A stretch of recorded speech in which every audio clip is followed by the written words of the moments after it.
This close relationship between the people of India and Japan has not been known to most people. Well-researched books on the subject are also not available. Most of Japanese don't know. For example, I live in Kichijoji, in the outskirts of Tokyo. This Kichijoji literally means Temple of Kisho Goddess. And Kisho is originally Lakshmi.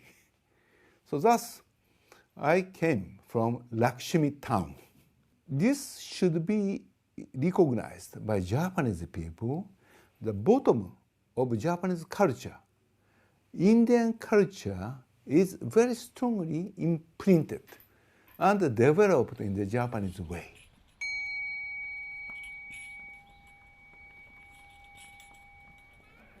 The Todaiji temple at Nara is one of the oldest and most revered temples of Japan. The 48 feet high Vairochana here is the largest bronze statue in the world. Already in the 8th century, Indian Buddhist monk named Bodhisena has arrived to Japan, and he inaugurated the eye-opening the ceremony of great Buddha of Todaiji temple in 752.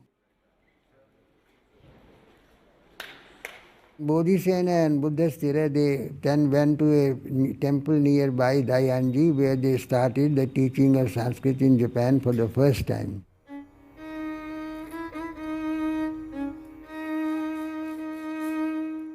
When the Japanese studied Sanskrit in the 8th and 9th centuries, Sanskrit was synonymous with the Siddham script.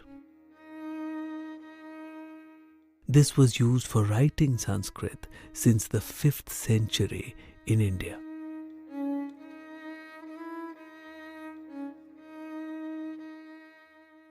Thus, Japan and India was very closely connected. If you go to Japanese tomb, you may find sit-down letters. No Japanese can read these letters written on the tomb timber. And again in Japan, there is a Koya-san temples. In these Koya-san temples, they have still sit-down Sanskrit the school.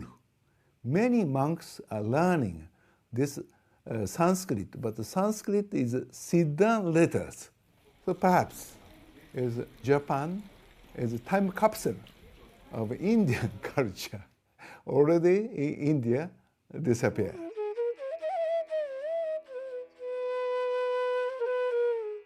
There is a deep relationship between Kana, the Japanese alphabet, and Sanskrit. The Japanese wrote Sanskrit through simplified Chinese characters, which developed into the Japanese alphabet, Kana. And this Japanese, the alphabet pronounced A, I, U, E, O, like Sanskrit, exactly as the Sanskrit. In Japan, they also use the Indian letters for writing of sacred syllables or bijaksharas, which have the power of mantras. Every Buddhist monastery in Japan has a seal in which there is a bijakshara, a sacred syllable, as a short name of the monastery. There are some words in Japanese which are derived from Sanskrit, like O Seva, from Seva, service. And there are about 100 Sanskrit words which are used in Japanese. Most of the Japanese, they are using that, but without knowing that that is the originally from Sanskrit. Suppose like they call the Buddhist temples at Thera. Thera means it is from the Pali term Thera, means a Buddhist monk, a bhikkhu having 10 years experience. In the words of His Excellency Mr. Yasukuni Enoki, as I come from the Japanese Lakshmi town, it is no great surprise to me to find that Japanese life is full of so many Hindu deities. Japanese people are unaware of their origins. One of the most revered deities of Japan is Saraswati. There are scores of shrines built to her. In many ways, the original concept of Saraswati and her association with the natural order and good fortune are very well preserved in Japan. She is often visualized as a sacred body of water.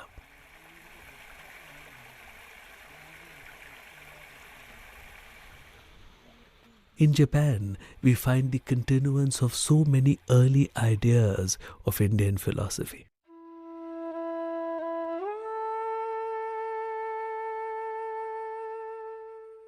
The annals of the Todaiji temple mention that the celebration of the worship of Lakshmi and Saraswati was held for the first time in this temple in 722 AD.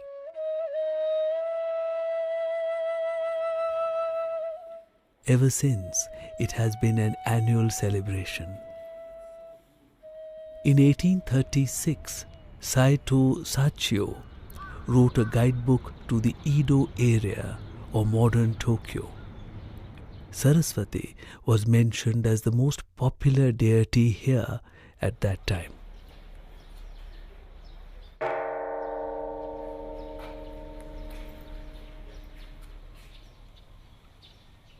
In 1934, Lady Chiben Sonyo felt that she had become an incarnation of Saraswati. She started writing in Sanskrit, though she had never studied the language. She founded the Benten Shu Saraswati sect. This sect holds water as divine, as it is the abode of Saraswati. We are reminded that Saraswati is the personification of the great river which once flowed in India. Benten Shu also worships her to bestow eloquence and learning.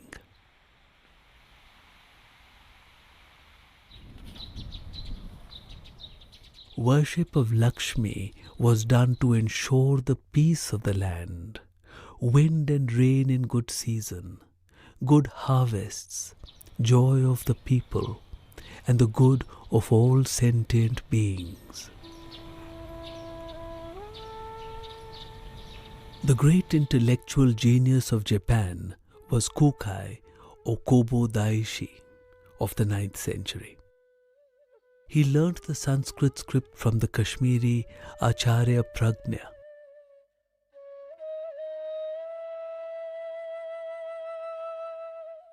Kobo Daishi placed emphasis on a knowledge of Sanskrit.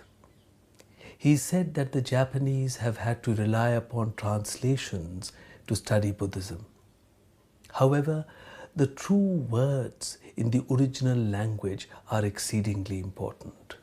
Every word has a profound meaning.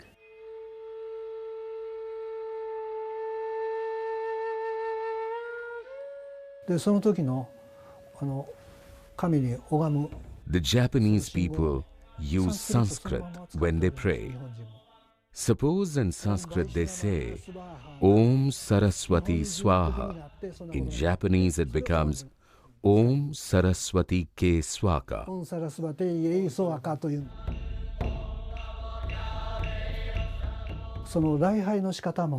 In Japan, they are preserving the old Indian tradition because they are following the ancient scriptures. They are also doing the puja and the mudras as well as the sadhana.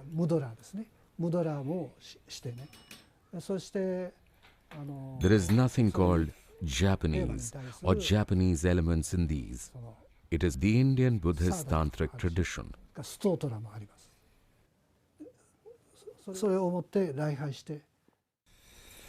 The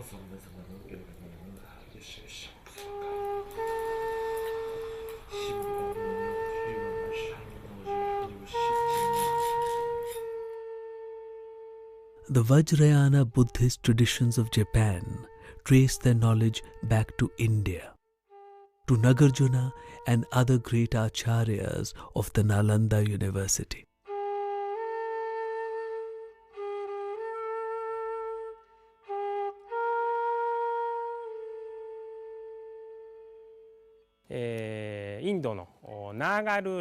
Nagarjuna is known as Gujio in Japan. Without his teaching, the Buddhism of the Great Vehicle would not have existed.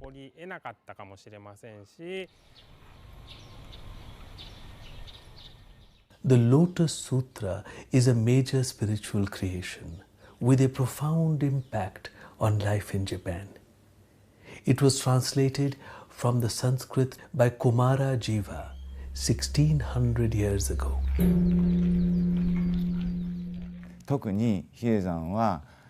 This is a temple that follows the Lotus Sutra. The sutra is originally from India and goes back to the teachings of the Buddha himself. It started from India and came to Japan.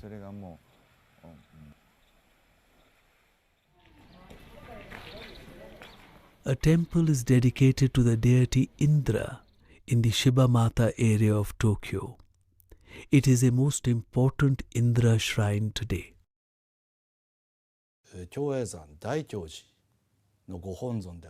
This temple has 200,000 visitors on the New Year alone. There would be about 2 million visitors every year.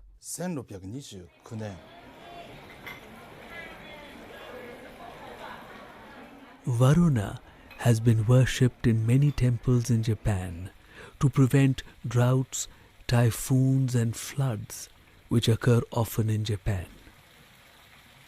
A shrine was dedicated to Varuna in the Fudodo Sanctuary in Tokyo in 1836. The temple also has a representation of Kamadeva. He is worshipped by many young couples. There are many temples dedicated to Yama in Japan.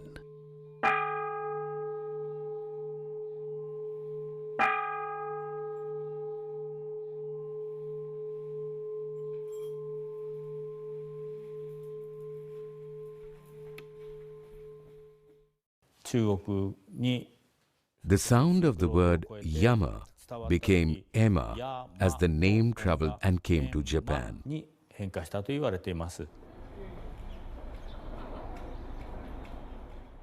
is the most ancient temple to Lord Ganesha which has been in use for the last 1,000 years. And young boys and girls go there to be successful in their courtship. The merchants go there to gain success in their business. The oldest which has been continuously in worship for the last 1,000 years. And I don't think anywhere in the world we have a temple to Lord Ganesha who has been there in constant worship for the last millennium.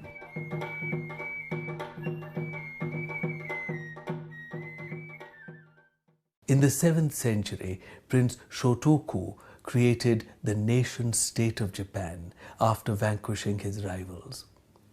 He took the term Tenno for emperor from Sanskrit texts. And at the same time, he also wrote down a constitution for his country in 17 articles. Article 3 of the constitution clearly points out that the constitution is being based on the three Ratna, the Buddha, the Dharma and the Sangha. This is the first Asian constitution ever written. Important point is that its consecration was done with a Sanskrit text which is called the Ushnisha Vijaya Dharani. The Sanskrit manuscript used for the consecration of the constitution would have been obtained from the Hindu kingdom of Champa in Vietnam.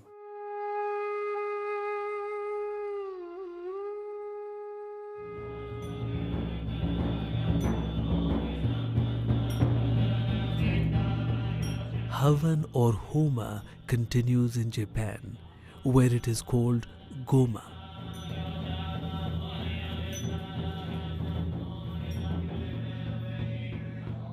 Goma in the Shingon and Tendai Buddhist sects of Japan has striking parallels with early Hindu rites of Agni worship. There are also deep similarities with the later Tantric tradition.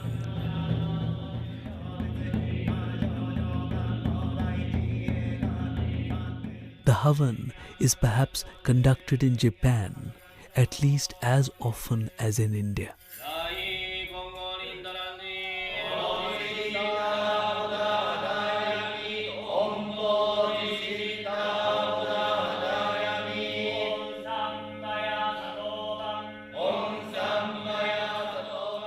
The Tantric Shingon school of Japan sings Sanskrit hymns.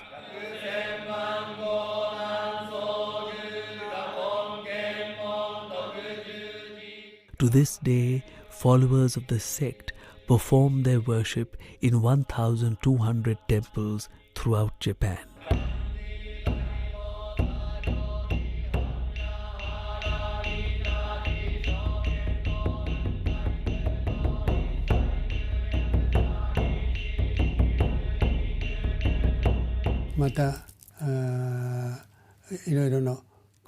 Esoteric Buddhism is from India, and the big philosophy of the universe is, of course, from India.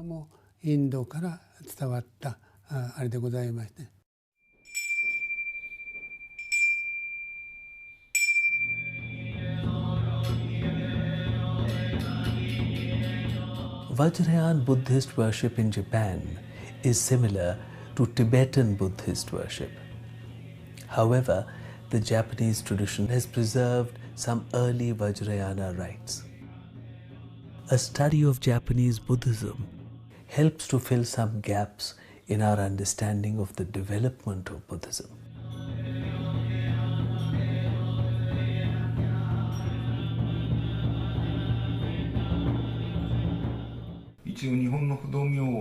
There are 4 types of Shingon mantras or Fudo-myu in Japan. These are the mantras used in Japan which are not in the Japanese language. They are taken from the Sanskrit language of India.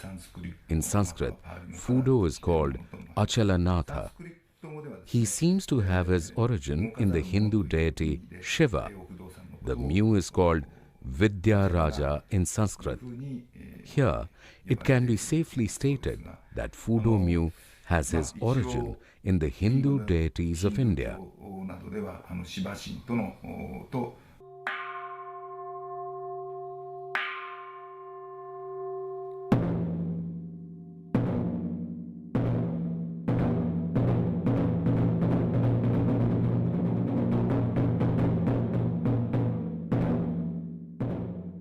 A sutra compares the cosmic force of the mantra with the mighty roar of a rising flood. The mantras were transcribed into ideograms, and to conserve their full power, they were also written in Siddham. Indian letters to a Japanese are sacred and stand for divine beings. To this day, the Japanese write mantras in Siddham.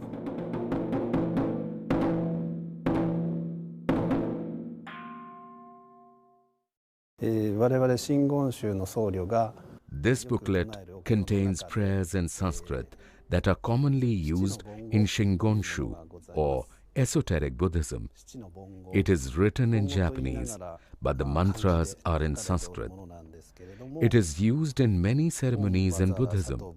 Priests learn the intonation and how to pronounce it by using this booklet, which has Sanskrit and also has Japanese letters to convey the sounds of the Sanskrit words.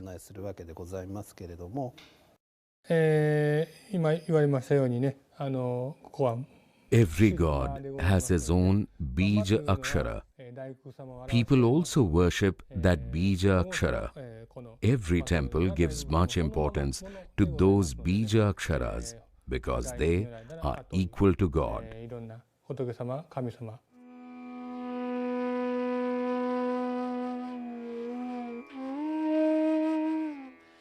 スタンプを押すその Visitors bring an album. We call it Shinchin. The visitors go to various temples and collect these Siddham stamps in the albums. These albums are like holy books for the people. ペーパーになってるのがありまして、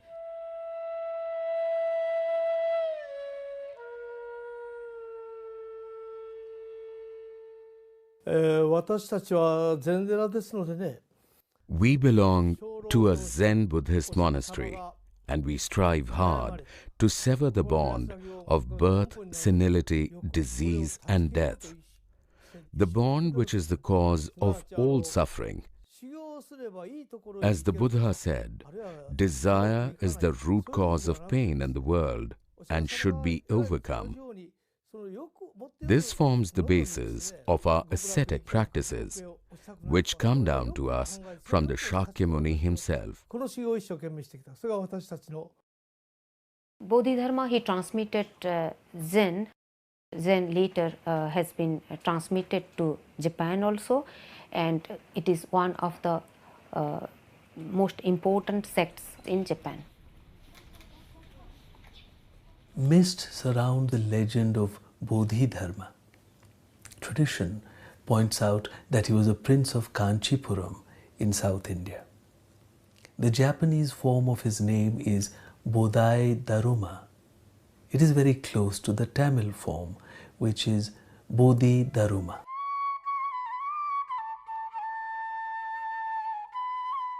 Zen was introduced in the 6th century.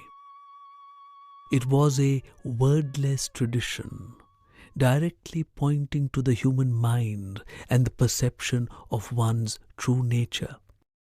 Zen was taken to Japan in the 12th century by Isai. Its influence on Japanese art, attitudes, and language has been profound. Zen Buddhism became very popular because it says that life is a fleeting phenomenon.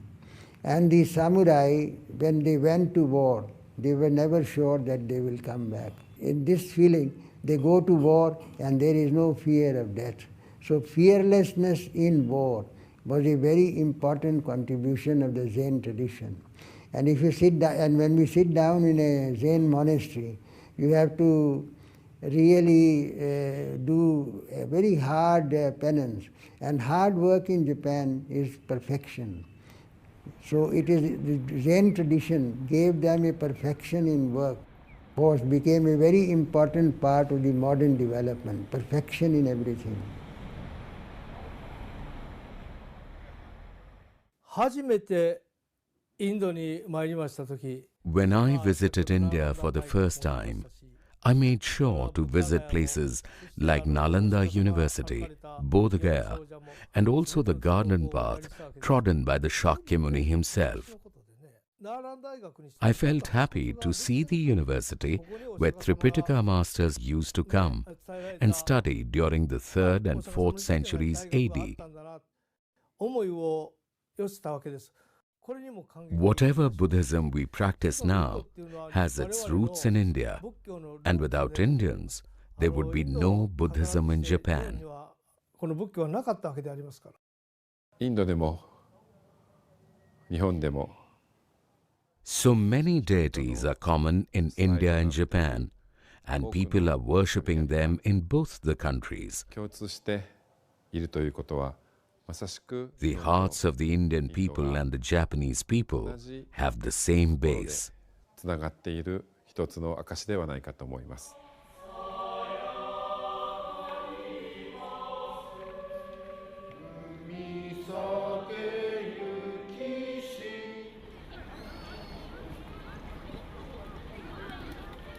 Japan is the one country where Buddhism is flourishing in all its facets.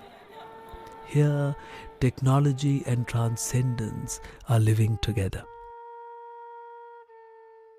The deep-rooted spirit of Buddha's teachings energize the Japanese people.